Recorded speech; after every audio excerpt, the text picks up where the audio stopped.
Good morning! Hi mga loves, malapit na sa trabaho natin.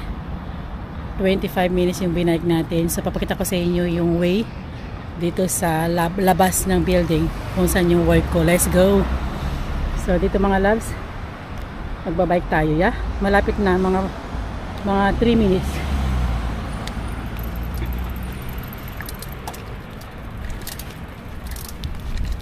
So dito tayo mga loves ko. Yung building na yan sa kabila, alam niyo po yung 20 floors kung saan yung aking work. Wait lang kasi may dadaan.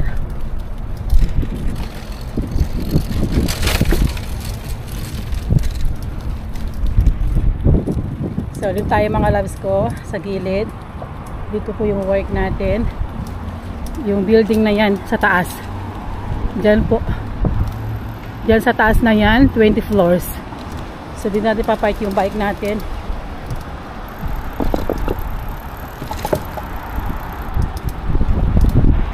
So i-park natin yung bike natin dito mga loves. Let's go! So yun lang, di ba? So park mo yung bike ko ha.